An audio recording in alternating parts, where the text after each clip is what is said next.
story time, guys. I'm going to tell you about this time where I was going out. I went out on a date.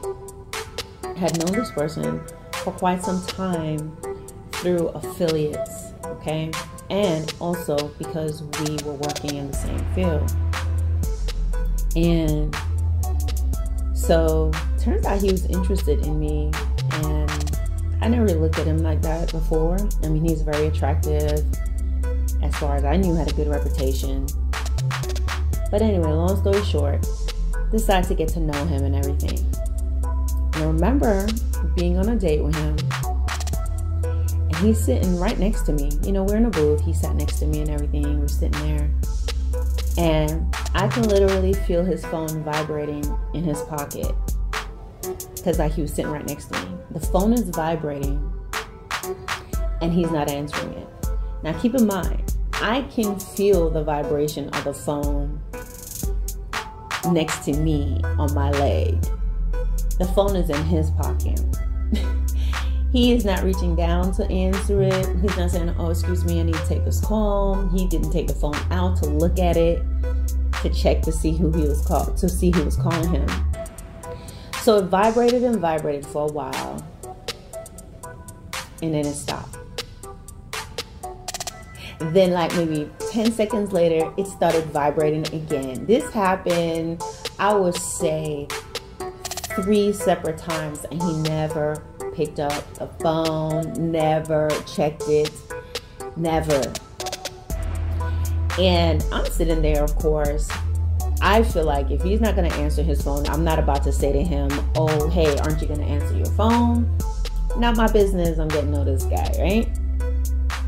And guys, I want you to know that later on down the line, knowing this guy, everything that I experienced with him later on down the line, and where I just ended up cutting ties with him, always brings me back to that phone situation. Because if you can imagine, oh, let me tell you this other one that happened. So then, sitting in a vehicle with him, and his phone kept ringing again, and he was just not picking it up. He was not answering his phone. As a matter of fact, he got the phone from the middle of the console and just like put it in the glove compartment and shut it. And if I'm not mistaken, I think maybe at that point, I may have asked him, like, what's the deal? You know, what's going on? Is there anything I need to know? What's going on? And he had this thing of how he just likes to focus on his dates, and he doesn't like picking up phones. He thinks it's rude to take calls during a date and all of that. And keep in mind, he already had everything about him seemed as if, hey, this is like an upstanding person.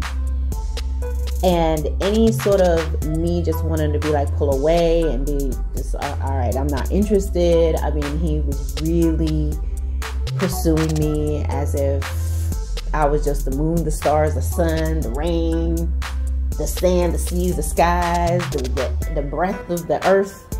Okay. But later on, things began to just kind of fall out, and it was obvious what it was, okay? Where he was not who he seemed to be. And I was like, bye. However, the moral of the story is, don't ignore those red flags. We're always given an opportunity to stop right there. We're always given an opportunity to get off the bus. Say, oh, this is my stop right here.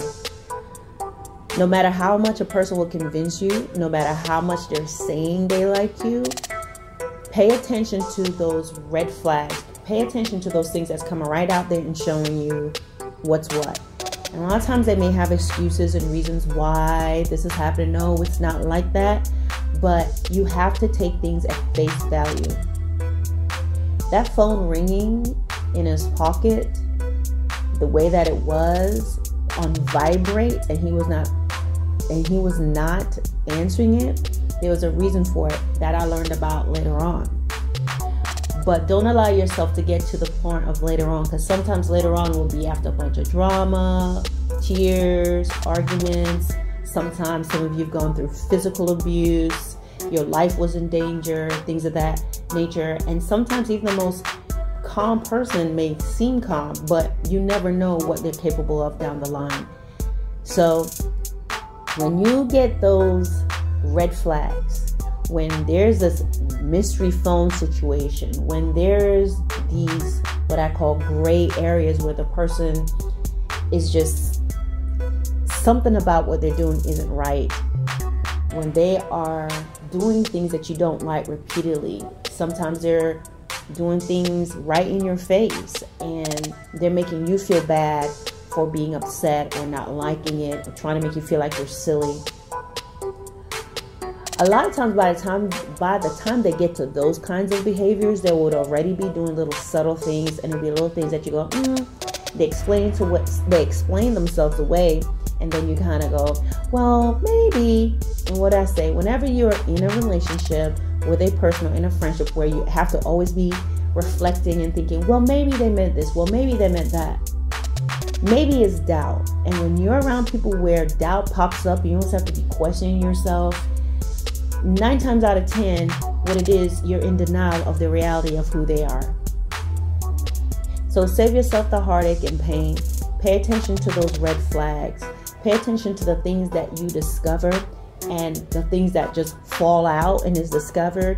Believe that, and don't listen to all the begging and the crying and the pleading and all this stuff.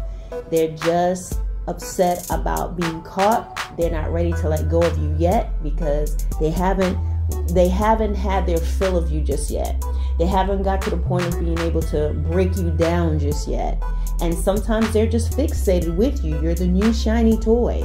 They're interested in you, but it doesn't go deep. You understand what I'm saying? So pay attention to the red flag, guys. I hope this little story helps you out, gives you something to think about. I hope it makes sense, and I'll talk to you soon. Bye.